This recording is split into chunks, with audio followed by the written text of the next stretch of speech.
الحمد لله الذي خلق الإنسان وعلمه البيان. نحمده على أن أرسل إلينا رسولا مبلغين ومبشرين ومنذرين من النيران، فهدانا إلى سواء طريق وزنة ورزقنا الإيمان. ونشكره على أن جعلنا من أمة سيد الأصفياء ورأس أولياء محمد المبعوث إلى كافة الخلق في الإنس والجان.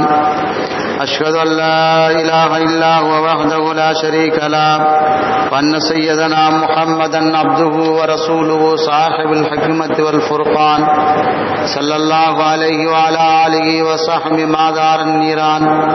أما بعد، فقد قال الله تبارك وتعالى في القرآن العليم وفي الفرقان المجيد: ختم الله على قلوبهم وعلى سمعهم وعلى أبصارهم غشاوة ولهم عذاب أليم.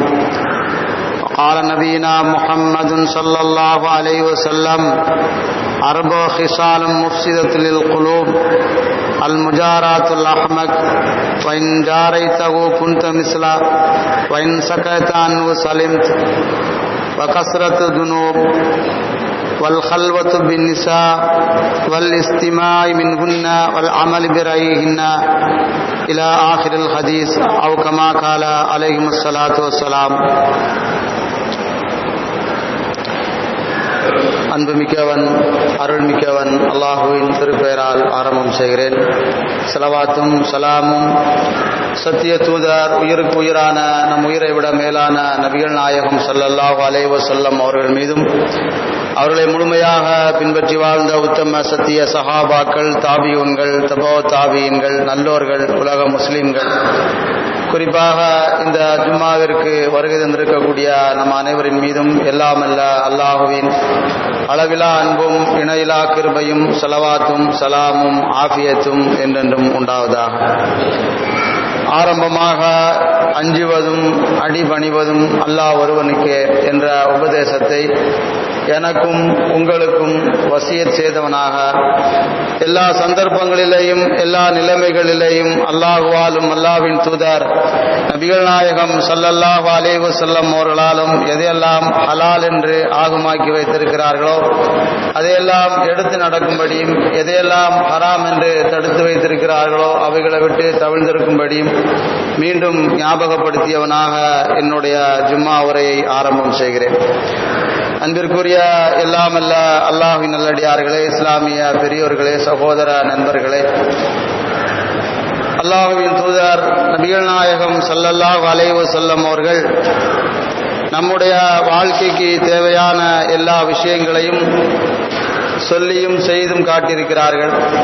அந்த அடிப்படையில் ஒரு சந்தர்ப்பத்திலே நபி தோழர்களை பார்த்து சொன்னார்கள்: உள்ளத்திலே ஒரு சதை துண்டு இருக்கிறது, அந்த சதை துண்டு சரியாக இருந்தால் நீங்கள் சரியாக இருப்பீர்கள், அந்த சதை துண்டு சீர்கெட்டு விட்டால் நீங்களும் சீர்கெட்டு போய்விடுவீர்கள் என்பதாக நபிகள் நாயகம் ஸல்லல்லாஹு அலைஹி வஸல்லம் அவர்கள் சொல்லிவிட்டு, அதுதான் உள்ளம் என்பதாக அந்த தோழர்களை பார்த்து சொன்னதாக புகாரி என்கிற ஹதீஸ் கிதாபில் இன்ன பிற நபிமொழி தோப்புகளிலே பார்க்க முடிகிறது. மனிதன் உள்ளத்தை சரியான முறையிலே வைத்துக் கொள்கிற போது அவனுடைய வாழ்க்கை சரியாக இருக்கும். அதை சரியாக வைத்துக் கொள்ளாத போது அவனுடைய வாழ்க்கை சீர்கெட்டு போய்விடும் என்பதைத்தான் இந்த ஹதீஸிலே நமக்கு தெளிவுபடுத்தியிருக்கிறார்கள். இந்த உலக வாழ்க்கையை பொறுத்த அளவில் இதை மையமாக வைத்துத்தான் எல்லா விதமான மருத்துவங்களும் நடைமுறைப்படுத்தப்படுகிறது. உள்ளத்தை சரியாக வைத்துக் கொள்ளுங்கள், அந்த உள்ளத்தை நீங்கள் சரியாக வைத்துக் கொண்டால் எல்லாமே சரியாகிவிடும் என்ற இந்த ஆலோசனை தான் மருத்துவர்கள் செல்லக்கூடிய நோயாளிகளுக்கு சொல்வதாக நாம் பார்க்கிறோம். இதைத்தான் நபி ஸல்லல்லாஹு அலைஹி வஸல்லம் அவர்கள் நமக்கு ரொம்ப தெளிவாக 1500 ஆண்டுகளுக்கு முன்பே சொல்லிவிட்டார்கள். இந்த உள்ளத்தை சீர்படுத்துவது என்பது ரொம்ப சிரமமான ஒரு காரியம். ஏதோ நாளைக்கு அல்லது அடுத்த மறுநாளோ நாம் சீர்படுத்தி விடலாம் என்று நினைத்தால் அது முடியாத காரியம், கண்டிப்பாக முடியாது. ஆனால் அதற்கென்று சில முறைகளை நபிகள் நாயகம் ஸல்லல்லாஹு அலைஹி வஸல்லம் அவர்கள் சொன்னார்கள். அந்த முறைகளை தொடர்படியாக நம்முடைய வாழ்க்கையிலே கடைபிடித்து வருகிற போது நம்முடைய உள்ளத்தை நாம் சீர்படுத்திக் கொள்ளலாம். அந்த சீர்படுத்துவதன் காரணமாக நம்முடைய உடல் ஆரோக்கியம் பெறுகிறது. ஒரு மனநிறைவான வாழ்க்கையை நாம் நம்முடைய வாழ்க்கையிலே எடுத்துக்கொள்ளலாம் என்பதுதான் நாம் இந்த நேரத்திலே கவனத்தில் வைக்க வேண்டும். நபி ஸல்லல்லாஹு அலைஹி வஸல்லம் அவர்கள் சொன்னார்கள், இரும்பு எப்படி துருப்பிடிக்கக்கூடிய நேரத்தில் அதை நெருப்பின் மூலமாக உருக்கி பக்குவப்படுத்துவோமோ, அதுபோல லா இலாஹ இல்லல்லாஹ் என்று சொல்லக்கூடிய அந்த கலிமாவின் மூலமாகத்தான் உங்களுடைய உள்ளத்திலே இருக்கக்கூடிய அந்த அழுக்குகளை, அந்த தேவையில்லாத விஷயங்களை நீக்க முடியும் என்று நபி ஸல்லல்லாஹு அலைஹி வஸல்லம் சொன்னார்கள். லா இலாஹ இல்லல்லாஹ் என்று யதார்த்தமாக எல்லோருமே சொல்லிவிடலாம். அப்படி சொல்லிவிட்டால் உள்ளத்தில் இருக்கக்கூடிய அந்த பாவமான காரியங்கள், தீய எண்ணங்கள், செயல்பாடுகள் எல்லாம் நீங்கி விடுமா என்றால் நீங்காது. அதற்கென்று நாம் முறையான அந்த வழிமுறை எடுத்து நடக்கிற போது மட்டும்தான் அந்த உள்ளம் சீர்பெறும். இதைத்தான் சஹாபா பெருமக்களில் இருந்து அதற்கு அடுத்திருக்கக்கூடிய நல்லடியார்கள் வரைக்கும் தன்னுடைய வாழ்க்கையிலே கடைபிடித்திருக்கிறார்கள். லா இலாஹ இல்லல்லாஹ் என்று சொன்னால் அந்த உள்ளம் அப்படியே நடுநடுங்கிவிடும். வணக்கத்திற்கு தகுதியானவன் அல்லாஹ்வை தவிர யாருமே கிடையாது, அல்லாஹ்தான் எல்லாம், நம்ம எல்லாம் படைத்து பரிபாலிக்கக்கூடியவன், தனக்கு எல்லா விதமான தேவைகளை நிறைவேற்றக்கூடியவன் என்ற இந்த உணர்வோடு அந்த லா இலாஹ இல்லல்லாஹ் என்ற அந்த திருக்கலிமாவை காலையிலையும் மாலையிலையும் இன்னபிற நேரங்களிலேயும் உள்ளார்ந்த முறையிலே நம்முடைய வாழ்க்கையில அதிகம் அதிகம் சொல்லி வந்தால் அந்த உள்ளத்தில் இருக்கக்கூடிய தேவையில்லாத விஷயங்கள் எல்லாம் நீங்கிவிடும். இப்படி கையாளுகிற போது மட்டும்தான் நாம் சரியான அந்த வாழ்க்கையை தேர்ந்தெடுத்து வாழ்கிறோம் என்ற அர்த்தம். இந்த வழிமுறையை நாம் விட்டுவிட்டால், மனம் போன போக்கிலே வாழ்ந்து விட்டால் நாம் சரியான வாழ்க்கையை தேர்ந்தெடுக்கவில்லை, நம்முடைய வாழ்வை நாம் பாழாக்கி கொண்டிருக்கிறோம், வீணடித்துக் கொண்டிருக்கிறோம் என்றுதான் அர்த்தம். திருக்குர்ஆனில் அல்லாஹ் தஆலா பல இடங்களிலே உள்ளம் சம்பந்தமான சில செய்திகளை சொல்கிறார். அது 1500 ஆண்டுகளுக்கு முன்னால் அந்த மக்காவிலே வாழக்கூடிய மக்களுக்கு சொல்லப்பட்டது. அது கியாமத் நாள் வரைக்கும் இருக்கக்கூடிய மக்களுக்கு பொருந்தும். எப்படி அல்லாஹ் சொல்லுகிறான்? சூரத்துல் பக்ரா என்கிற திருக்குர்ஆனுடைய 2வது அத்தியாயத்திலே 7வது வசனத்திலே சொல்லுகிற போது, ஹதமல்லாஹு அலா குலூபிஹிம் வ அலா சமீஹிம் வ அலா அப்சாரிஹிம் கிஷாவா. அல்லாஹ்வை மறுத்து வாழக்கூடிய அந்த மக்களுடைய உள்ளத்திலே முத்திரை குத்தி விட்டான். அவர்களுக்கு என்ன விஷயம் சொன்னாலும் அதை கேட்கக்கூடிய அந்த சக்தி அவர்களுக்கு கிடையாது, அதை பார்க்கக்கூடிய அந்த சக்திகள் அவர்களுக்கு கிடையாது. அவர்களுடைய அந்த பார்வைகளையும் கேட்கக்கூடிய அந்த திறனிலையும் அல்லாஹ் தஆலா முத்திரை குத்தி விட்டான், ஒரு திரையை வைத்து விட்டான். அதனால் மார்க்க விஷயங்கள், நபி ஸல்லல்லாஹு அலைஹி வஸல்லம் அவர்கள் சொல்லக்கூடிய அந்த செய்திகள் அவர்களிடத்திலே மாற்றத்தை ஏற்படுத்தாது. வலஹும் அதாபுன் அலீம், நாளை மறுமையிலே இவர்களுக்கு ரொம்ப கடுமையான வேதனை இருக்கிறது என்பதை நபியே மக்களுக்கு சொல்லுங்கள். கண் இருக்கும், காது இருக்கும், உள்ளம் இருக்கும், எல்லா உடல் உறுப்புகளும் இருக்கும். அல்லாஹ் குர்ஆனில் இப்படி சொல்லியிருக்கிறான், நபி ஸல்லல்லாஹு அலைஹி வஸல்லம் இப்படி சொல்லியிருக்கிறார்கள் என்று அவரிடத்திலே சொல்லக்கூடிய நேரத்தில் அந்த செய்திகள் அவரிடத்திலே எந்த விதமான மாற்றத்தை ஏற்படுத்தாது. காரணம் என்ன? அவர்கள் மனம் போன போக்கிலே வாழ்ந்து அல்லாஹ்வுக்கு மாறுபட்டு வாழ்ந்ததன் காரணமாக நல்ல விஷயங்களை கேட்கக்கூடிய அந்த செவித்திறன் அவர்களுக்கு இல்லாமல் அல்லாஹ் தஆலா ஆக்கிவிட்டான். நாம் பேசக்கூடிய பேச்சுக்கள் எல்லாம் அவருடைய காதிலே விழும், சிந்திக்கக்கூடிய ஆற்றல் எல்லாம் இருக்கும். அந்த நல்லது கெட்டது என்ற பகுத்து உணரக்கூடிய அந்த அறிவுஞானத்தை அல்லாஹ் தஆலா எடுத்து விடுவான்.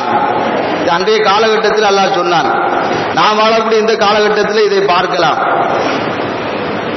வெள்ளிக்கிழமை தொழ வராத மக்கள் இருக்கிறார்கள். வெள்ளிக்கிழமை வருவது அபூர்வம், அதிலே தொழவராத மக்களும் இருக்கிறார்கள். பெருநாளைக்கு தொழவராத மக்களும் இருக்கிறார்கள். பள்ளிவாசல் என்றால் என்னென்றே தெரியாத மக்களும் இருக்கிறார்கள். இதற்கெல்லாம் என்ன காரணம்? அல்லாஹ் இந்த வசனத்திலே ரொம்ப தெளிவாக சொல்லிவிட்டார். இந்த குர்ஆனை பற்றி, நபி ஸல்லல்லாஹு அலைஹி வஸல்லம் வாழ்க்கையை பற்றி, சொர்க்க நரகத்தை பற்றி, அல்லாஹ்வுக்கு மாறுபட்டால் நாளைக்கு மறுமையில் அல்லாஹ் கொடுக்கக்கூடிய தண்டனையை பற்றி எவ்வளவு எடுத்து சொன்னாலும் சரி, அப்படி இருக்கிறது இப்படி இருக்கிறது என்று எவ்வளவு சொன்னாலும் சரி, அவர்களிடத்தில் எந்த மாற்றத்தை நாம் பார்க்க முடியாது. காரணம், அல்லாஹ்வுடைய உள்ளத்திலே முத்திரை குத்தி விட்டான். அதனால் அவர்கள் இனிமேல் இந்த சத்திய பாதையின் பக்கம், இந்த இஸ்லாத்தின் பக்கம் முழுமையாக அவர்கள் வராமல் உலகத்திலே பெயர் தாங்கி முஸ்லிம்களாக வாழ்வார்கள். பார்க்கிறோமா இல்லையா? பெயர் தாங்கி முஸ்லிம்களை நாம் பார்க்கிறோமா இல்லையா? நம்முடைய தெருக்களிலே பார்க்கலாம், நம்முடைய ஊர்களிலே பார்க்கலாம், நம்முடைய சொந்த பந்தங்களிலே பார்க்கலாம். நீங்களும் எவ்வளவோ உங்களுக்கு தெரிந்த செய்திகளை சொல்லியிருப்பீர்கள். எதையுமே அவர்கள் காதிலே வாங்கிக் கொள்ள மாட்டார்கள், எதையுமே அவருடைய சிந்தனையை வைத்துக் கொள்ள மாட்டார்கள், மனம் போன போக்கிலே போவார்கள். அதை குறித்து நீங்கள் கவலைப்பட தேவையில்லை. அல்லாஹ் அந்த முத்திரை குத்தி விட்டார். அந்த உள்ளத்திலே இருக்கக்கூடிய அந்த திரை அகற்றப்பட வேண்டும் என்று சொன்னால் இந்த லா இலாஹ இல்லல்லாஹ் என்ற திக்ரை மன ஊர்மையோடு அவர் தன்னுடைய வாழ்க்கையிலே அதிகம் ஓடி வந்தால் மட்டும் அல்லாஹ் நாடினால் அவருக்கு அந்த ஹிதாயத் என்ற அந்த பாதையை திறந்து விடலாம். இல்லை என்றால் அது இல்லாமலே போய் கடைசியிலே நாளை மறுமையிலே அந்த நரகத்திற்கு சொல்லக்கூடிய ஒரு அவல் நிலை ஏற்படும். இதற்கு ஒரு உதாரணம் சொன்னால் புரியும். அல்லாஹ் எப்படி முத்திரை குத்தி விடுகிறான் நமக்கு தெரியாது. பர்சக் என்று சொல்லக்கூடிய ஒரு வாழ்க்கை இருக்கிறது. திருக்குர்ஆனில் அல்லாஹ் தஆலா இது சம்பந்தமாக சில வசனங்களிலே சொல்லுகிறார்.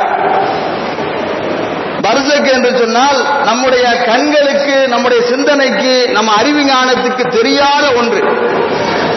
கபரிலே நடக்கக்கூடிய அந்த விஷயம் நமக்கு தெரிகிறதா இல்லையா என்றால் இல்லை.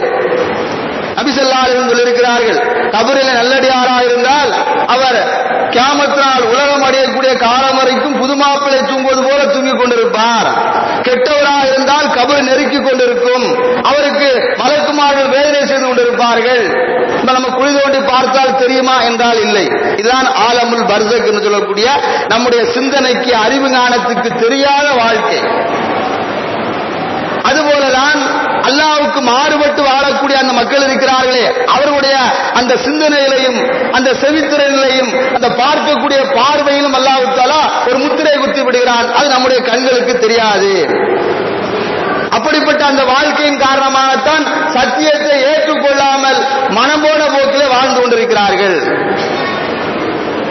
கேரி மில்லர் என்று சொல்லக்கூடிய ஒரு கிறிஸ்துவ பாதிரியார் குர்ஆனை ஆய்வு செய்கிறார். குர்ஆனில் என்ன சொல்லப்பட்டிருக்கிறது? இது இறுதி வேதம் என்று சொல்லுகிறார்களே, இது சத்திய வேதம் என்று சொல்லுகிறார்களே, அப்படி என்னதான் இருக்கிறது என்று ஒவ்வொரு வசனங்களையும் ஆய்வு செய்து சிந்தித்து படித்து பார்க்கிறார்.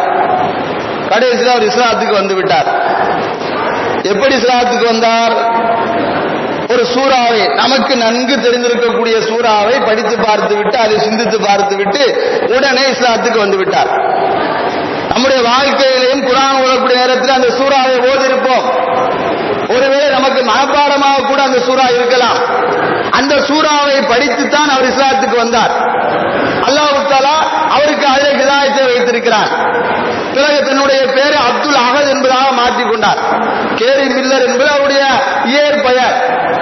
அந்த சூறாவை படித்து ஆய்வு செய்து சிந்தித்து பார்த்து கடைசியிலே இதுதான் சத்தியமான மார்க்கம், இந்த இறை வேதம் தான் உண்மையான வேதம், இதுல எந்த விதமான சந்தேகம் கிடையாது என்று இஸ்லாத்துக்கு வந்து தன்னுடைய பேரை அப்துல் அஹத் என்பதாக மாற்றிக்கொண்டார்.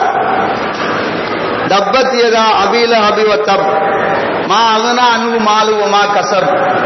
இந்த சூரா பெரும்பாலும் நமக்கு தெரிந்திருக்க வாய்ப்பு இருக்கிறது. இந்த சூறாவை படித்து பார்த்து விட்டு தான் அதில் சொல்லப்பட்டிருக்கக்கூடிய அந்த கருத்துக்களை சிந்தித்து பார்த்து தான் இஸ்லாத்துக்கு வந்தார். அவரே அந்த இஸ்லாத்துக்கு வந்தனுடைய பின்னணியை சொல்லுகிறார்.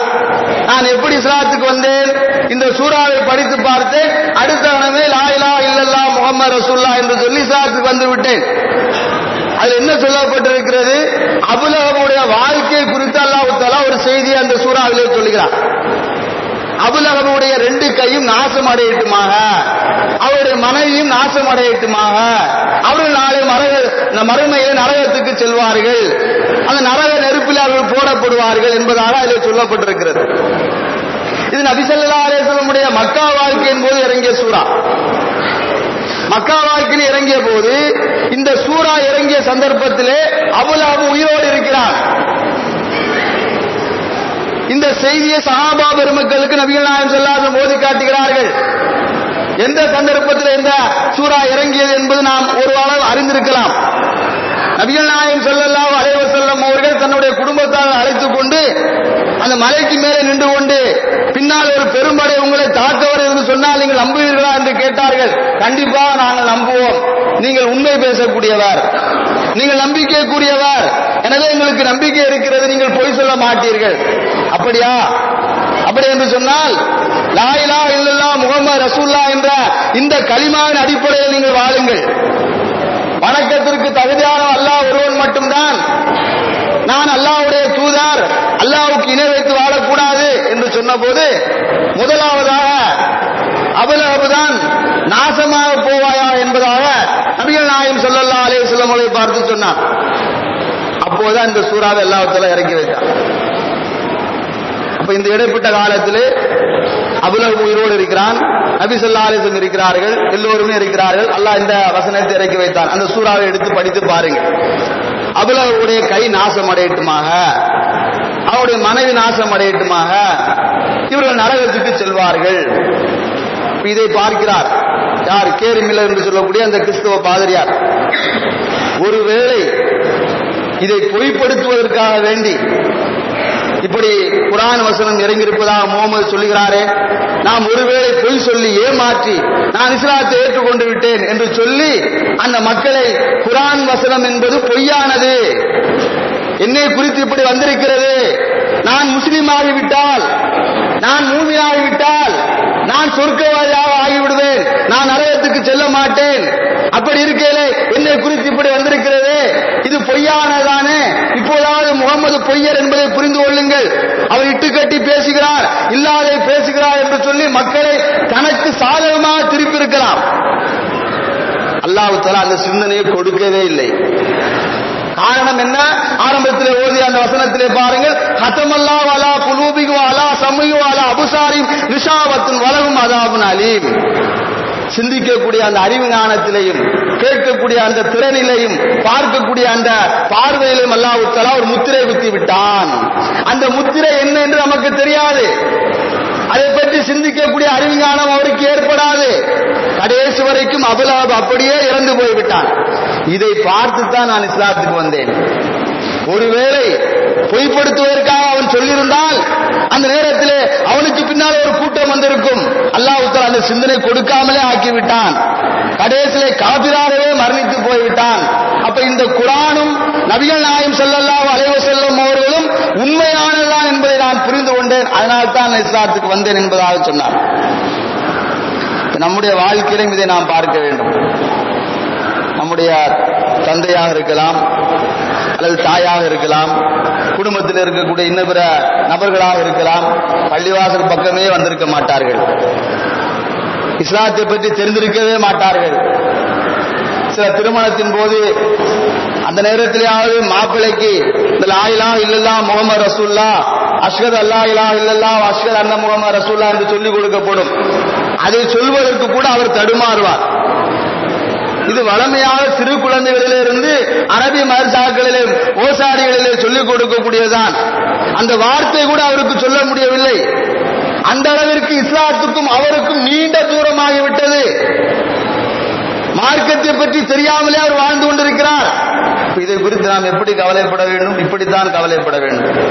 அவருடைய ஹிதாயத்துக்காக வேண்டுமானால் துஆ செய்யலாம். யா அல்லாஹ், என்னுடைய பெற்றோர்களுக்கு, என்னுடைய அண்ணனுக்கு, என்னுடைய தம்பிக்கு, என்னுடைய நண்பருக்கு, என்னுடைய குடும்பத்தார்களுக்கு இப்படி மனம் போன போக்கிலே உன்னை மறந்து வாழ்ந்து பள்ளிவாசல் என்றால் என்னவென்றே தெரியாமல் வாழ்ந்து கொண்டிருக்கிறார்களே, அவர்களுக்கு நீ ஹிதாயத்தை கொடு, அவருடைய உள்ளத்தை நீ நல்ல முறையில் ஆக்கி என்று துஆ வேண்டுமானால் கேட்கலாம். ஒருவேளை அல்லாஹ் தஆலா அந்த துஆவை ஏற்றுக்கொண்டால் அவருக்கு ஹிதாயத்து கிடைக்கலாம்.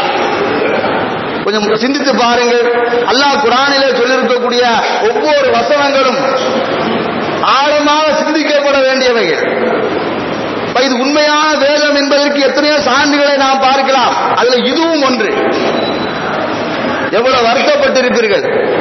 நம்முடைய குடும்பத்தார் ஒருவர் பள்ளிவாசலுக்கு வராமலே இருப்பார். அவரிடத்திலே சொல்லி சொல்லி பார்ப்பீர்கள், பள்ளிவாசலுக்கு வரவே மாட்டார். உங்களுக்கு இன்னும் சந்தேகம் இருந்தால் அவரை பள்ளிவாசலுக்கு கொண்டு வருவதற்கு நீங்கள் முயற்சி செய்யுங்கள். கண்டிப்பாக சத்தியமாக முடியாது. அல்லாஹ் சொல்லுகிறான், உள்ளம் இருளடைந்து போய்விட்டது. சத்தியத்தை ஏற்கக்கூடிய மனநிலை அந்த உள்ளத்திலே இல்லை. அவருடைய பார்வையில இல்லை, அவருடைய செவித்திறனில இல்லை. எவ்வளவு செய்திகளை சொன்னாலும் எதுவுமே அவருடைய காதிலே ஏறி உள்ளத்திலே சென்று மாற்றத்தை ஏற்படுத்தாது. சந்தேகம் இருந்தால் முயற்சி செய்து அவருடைய பள்ளிவாசலுக்கு கொண்டு வாருங்கள். வேண்டுமான விருந்துக்கு சாப்பிட வரலாம், பள்ளிவாசல் நடக்கக்கூடிய விருந்துக்கு சாப்பிட வரலாம். அதை வைத்துக் கொண்டு வந்துவிட்டார் என்று யாரும் சொல்லிவிடாதீர்கள். அப்படி என்றால் முடியாது. பள்ளிவாசலுக்கு அவரை தொழுகைக்கு கொண்டு வாருங்கள்.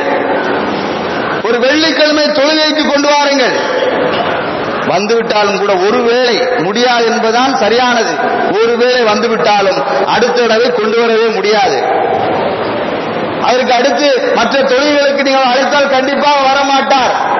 நீங்கள் எல்லாம் சந்தோஷப்பட வேண்டும். வாரத்தில் ஒருக்கா நாம் சொல்லாலும் கூட நம்முடைய உள்ளம் ஓரளவு அந்த ஈமானிய இஸ்லாமிய உணர்வு இருக்கிறது என்று சந்தோஷப்படுங்கள். சந்தோஷப்பட்டு அப்படியே இருந்து விடாதீர்கள். ஐங்கால தொழுகையை தொழுவதற்கு முயற்சி செய்யுங்கள். இது ஜும்மாவிலே வலியுறுத்தி எல்லா ஜும்மாக்களிலும் சொல்லப்படக்கூடியதான். இது இல்லாமல் எந்த பயானும் இருக்காது.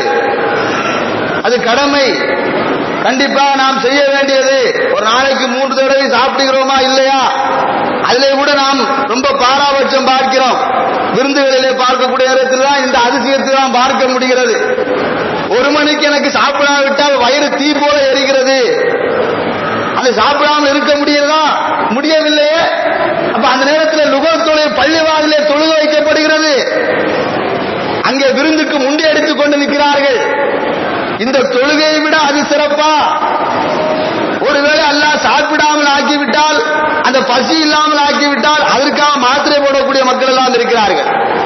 பசிக்காக மாத்திரை போடக்கூடிய மக்கள் இருக்கிறார்கள். அல்லாஹ்வுக்கு மாறுபட்டு நடந்தால் இப்படித்தான் ஆகும், இப்படித்தான் அல்லாஹ் தண்டிப்பான். தண்டிக்கக்கூடிய என்று குர்ஆனிலே பல இடங்களில் அல்லாஹ் சொல்கிறார். எப்படி தண்டிப்பான்? இப்படித்தான் தண்டிப்பான். எல்லாம் இருக்கும், தூக்கம் வராது. எல்லாம் இருக்கும், பசி எடுக்காது. எல்லாம் இருக்கும், சாப்பிட முடியாது. எல்லா வசதிகளும் இருக்கும், நம்ம அனுபவிக்க முடியாது. அப்ப இதுவெல்லாம் நாம் சிந்திக்க வேண்டிய விஷயம்.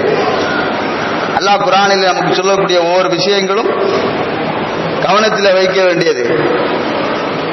ஜும்மாவுக்கு நாம் வந்து விட்டோம், அவர் தான் வரவில்லை, அவருக்கு தான் இது பொருந்தும் என்று நினைக்காதீர்கள். யாரோ ஒருவரை நீங்கள் நினைக்கலாம். உங்களுடைய உள்ளத்திலே இவர் வரவில்லை, ஜும்மாவுக்கு வரவில்லை, பெருநாளைக்கு வரவில்லை, பள்ளிவாசலுக்கே வரவில்லை என்று நீங்கள் யாரோ ஒருவரை நினைக்கலாம். அந்த ஒருவரை நினைக்காதீர்கள். அல்லாஹ்வுக்கு ஹிதாயத்து கொடுப்பதற்காக துஆ செய்யுங்கள். நாம் ஐங்கால தொழுகைக்கு வருகிறோமா? அதற்கு முக்கியத்துவம் கொடுக்கிறோமா? நம்முடைய உள்ளத்தையும் அல்லாஹ் அப்படி மாற்றி விட்டால் நவுதுபில்லாஹ் அல்லாஹ் காப்பாற்ற வேண்டும். இப்படி போனால் கடைசியில் அப்படித்தான் ஆகும் என்று சொல்லுகிறார்கள். ஹார்ட் டிஸ்க் என்று சொல்லக்கூடிய கம்ப்யூட்டரில் இருக்கக்கூடிய ஒரு முக்கியமான ஒரு பொருள். அதற்கு எப்போதுமே கரண்ட் இருக்க வேண்டும். யூபிஎஸ் இல்லாத பட்சத்திலே கரண்ட் போய் இருந்திருந்தது என்று சொன்னால் அதில் இருக்கக்கூடிய அந்த ஹார்ட் டிஸ்கிலே ஒரு புள்ளி விழுந்துவிடும். இப்படியாக கரண்ட் போய் அதற்கு பின்னால் இப்படியாக மாறி மாறி வந்தது என்று சொன்னால் நாளடைவிலே அந்த ஹார்ட் டிஸ்கில் இருக்கக்கூடிய அந்த புள்ளி விழுந்து நமக்கு அந்த கம்ப்யூட்டர் இயங்காமல் போய்விடும். கடைசியில் என்ன செய்ய வேண்டும்? ஃபார்மட் என்று சொல்வார்கள், அதை அடிக்க வேண்டும் அல்லது முழுவதுமாக அதை மாற்ற வேண்டும். கம்ப்யூட்டரில் இருக்கக்கூடியது. இதைத்தான் அல்லாஹ் குர்ஆனிலே சொல்கிறான். இன்று இதை பார்த்து நாம் ஆச்சரியப்படுகிறோம். அல்லாஹ் குர்ஆனிலேயும் நபிகள் நாயகம் ஸல்லல்லாஹு அலைஹி வஸல்லம் ஹதீஸிலே சொல்கிறார்கள். ஆரம்பத்தில் ஒரு ஹதீஸ் சொன்னேன். உள்ளத்திலே ஒரு சதை துண்டு இருக்கிறது, அது சரியாக இருந்தால் எல்லாம் சரியாக இருக்கும், அது சீர்கெட்டு போய்விட்டால் எல்லாமே சீர்கெட்டு போய்விடும். அதுதான் உள்ளம். பாவம் செய்து, குற்றம் செய்து, தீமை செய்து, ஹராமான காரியம் செய்து, வட்டி சாப்பிட்டு, மது அறிந்து, இப்படியாக பாவங்கள் செய்து செய்து செய்து உள்ளத்திலே ஒவ்வொரு கரும்புள்ளியாக விழுந்து விடுகிறது. ஒரு பாவம் செய்தால் ஒரு கரும்புள்ளி விழுந்து விடுகிறது. இப்படியே உள்ளம் இருளடைந்து போய் விடுகிறது. இருளடைந்தால் என்ன ஆகும்? இந்த வசனத்தில் அல்லாஹ் சொல்லுகிறானே, அல்லாஹ் உள்ளத்திலே முத்திரை குத்தி விட்டான். முத்திரை குத்தினால் எதுவுமே எடுபடாது, இஸ்லாமியத்தை பற்றி எதுவுமே தெரியாமல் ஆகிவிடும். அப்ப அதற்கு என்ன? லா இலாஹ இல்லல்லாஹ், லா இலாஹ இல்லல்லாஹ் என்று மனமுருகி தௌபா செய்து அல்லாஹ்விடத்தில் இந்த கலிமாவை சொல்லி அதிகம் அதிகம் ஓதி வந்தால் அந்த உள்ளத்தில் இருக்கக்கூடிய கரும்புள்ளி அப்படியே நீங்கிவிடும். கம்ப்யூட்டர்ல ஃபார்மட் போட்டு அதை நாம் எப்படி நீக்குகிறோமோ அதுபோல உள்ளத்தில் இருக்கக்கூடிய கரும்புள்ளி எல்லாம் நீங்கி இஸ்லாத்தினுடைய அந்த தொடர்பு ஏற்பட்டு அல்லாஹ்வுக்கு பிடித்தமான வாழ்க்கையை வாழலாம். இல்லை என்று சொன்னால் நாளடைவிலே நமக்கும் அப்படிப்பட்ட ஒரு நிலைமை ஏற்படுவதற்கு வாய்ப்பு இருக்கிறது. எனவே அன்பிற்குரிய அல்லாஹ்வின் நல்லடியார்களே, நபிகள் நாயகம் ஸல்லல்லாஹு அலைஹி வஸல்லம் அவர்கள் சொல்லியிருக்கக்கூடிய ஒரு செய்தி ஹதீஸ் கிதாபுகளிலே பார்க்கிறோம். அர்பா ஹிசாலின் முஃப்ஸிதத்துன் லில் குலூப், 4 விஷயங்கள் உங்களுடைய உள்ளத்தை வீணடித்து விடும், உங்களுடைய உள்ளத்தை நாசமாக்கிவிடும். ஒன்று அல் முஜாராத்துல் அஹமக், அறிவிஞானம் இல்லாத முட்டாளிடத்திலே சென்று உறவாடுவது, பழக்க வழக்கத்தை வைத்துக் கொள்வது. இப்படி நீங்கள் வைத்துக் கொண்டால் இன் ஜாரைத்தகோ குந்த மிஸ்லவோ, அவனை போல நீங்கள் ஆகிவிடுவீர்கள். நபிகள் நாயகம் ஸல்லல்லாஹு அலைஹி வஸல்லம் முதலாவது சொல்கிறார்கள், மார்க்க அறிவிஞானம் இது போன்ற இஸ்லாமிய தொடர்பில்லாத ஒருவரிடத்திலே நீங்கள் பழக்க வைத்துக் கொண்டால் அவர்களை போல ஆகிவிட்டு நீங்களும் அப்படி ஆகிவிடுவீர்கள். எனவே அப்படி இருக்காதீர்கள். சக்கத்த அன்பு சலிந்த, ஒருவேளை இப்படிப்பட்ட இடத்திலிருந்து நீங்கள் தவிர்ந்து கொண்டு வாழ்ந்தால் நீங்கள் நிம்மதியாக வாழலாம். இரண்டாவதாக சொன்னார்கள், கசரத்து துனூப், அதிகமாக பாவங்கள் செய்வது. பாவங்கள் செய்து, இப்போ சொன்னேனே, அதிகமாக பாவங்கள் செய்து செய்து உள்ளம் இருளடைந்து போய்விடும். அல்லாஹ் குர்ஆனிலே சொல்கிறான், கல்லா பல்ரானா அலா குலூபிஹிம் மா கானூ யக்ஸிபூன், அவர்கள் பாவம் செய்து தீமை செய்து அவருடைய உள்ளம் இருளடைந்து போய்விட்டது. நாம் பாவம் செய்கிறோம், இந்த வெள்ளிக்கிழமை மட்டும் துவா வந்து விட்டோம் என்று நினைக்கிறோமே, அதற்கு சொல்கிறேன், பாவம் செய்து குற்றம் செய்து நமக்கும் அப்படிப்பட்ட நிலைமை ஏற்பட்டு விடலாம் என்று நபிகள் நாயகம் ஸல்லல்லாஹு அலைஹி வஸல்லம் அவர்கள் அதிகமாக பாவம் செய்யாதீர்கள். பாவம் செய்தால் உங்களுடைய உள்ளம் இருளடைந்து போய்விடும். அதனால் அல்லாஹ்வுடைய அந்த ரஹமத்தை விட்டு தூரமாக்கப்படுவீர்கள் என்று இரண்டாவது சொன்னார்கள். மூன்றாவது சொல்கிறார்கள், வல் ஹல்வத்து பின் நிசா, பெண்களோடு தனித்திருப்பது. பெண்களோடு தனித்திருப்பது, இதை குறித்து நபி ஸல்லல்லாஹு அலைஹி வஸல்லம் பல சந்தர்ப்பத்திலே பல செய்திகளை சொல்லியிருக்கிறார்கள். ஒரு ஆணும் பெண்ணும் தனித்திருந்தால் மூன்றாவதாக ஷைத்தான் இருக்கிறான் என்று சொல்லியிருக்கிறார்கள். ஒரு ஆணும் பெண்ணும் தனித்திருந்தால் அந்த பெண்ணோடு அவன் பேசிக் கொண்டிருந்தால் அவனுடைய உள்ளம் இருளடைந்து போய்விடும். இவனிடத்தில் என்ன சொன்னாலும் எடுபடாது. அந்த அளவுக்கு அந்த பெண்ணுடைய பேச்சின் காரணமாக அவனுடைய உள்ளம் சீர்கெட்டு போய்விடுகிறது. வல் இஸ்திமாய் மின்குன்ன, அந்த பெண்ணிடத்திலே பேசிக் கொண்டிருப்பது, தனித்திருப்பது என்பது ஒன்று, பேசிக் கொண்டிருப்பது இரண்டாவது. வல் அமல் பி ரஐகின்ன, அந்த பெண்ணுடைய பேச்சை கேட்டுக்கொண்டு செயல்படுவது. இந்த 3 விஷயம் ஒரு இடத்தில் இருந்தால், ஒரு பெண்ணிடத்திலே தனித்திருந்தாலோ, அந்த பெண்ணிடத்திலே அந்நிய பெண்ணிடத்திலே தனித்திருந்தாலோ, பேசிக் கொண்டிருந்தாலோ, அந்த பெண் சொல்வதை கேட்டுக்கொண்டு வாழ்ந்தாலோ அவருடைய உள்ளம் வீணாகி போய்விடும். சுருக்கமாக ஒரே ஒரு வார்த்தையிலே சொல்கிறேன், இன்றைய காலகட்டத்திலே நபிகள் நாயகம் ஸல்லல்லாஹு அலைஹி வஸல்லம் அன்று சொன்னது இன்று யதார்த்தமாக பார்க்க முடிகிறது. செல்போன் பேசக்கூடிய நபர்களை பாருங்கள், செல்போன் பேசக்கூடிய நபர்களை. ஒரு நண்பரிடத்திலே பேசினால் 5 நிமிடம் பேசலாம், ஒரு முதலாளிடத்திலே பேசினால் 5 நிமிடம் பேசலாம், மனைவியிடத்திலே, அண்ணனிடத்திலே, தம்பியிடத்திலே பேசினால் 5 நிமிடம் பேசலாம், அதிகபட்சம் 10 நிமிடம் பேசலாம். இதற்கு மேல் யாரும் பேசுவதற்கு வாய்ப்பே கிடையாது. அரை மணி நேரம், 1 மணி நேரம் ஓரமாக சென்று இருட்டுக்குள்ளே உட்கார்ந்து கொண்டு ஒருவர் பேசுகிறார் என்று சொன்னால் அதை நாம் எப்படி புரிந்து கொள்வோம்? விளக்கம் தேவையா? விளக்கம் தேவையா?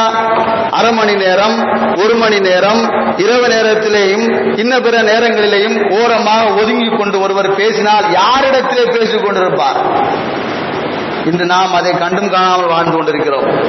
இன்று நாம் அதை கண்டும் காணாமல் வாழ்ந்து கொண்டிருக்கிறோம். அண்ணன் மகன் தானே, தம்பி மகன் தானே, நம்முடைய மகன் தானே, யதார்த்தமாக இருக்கிறோம்.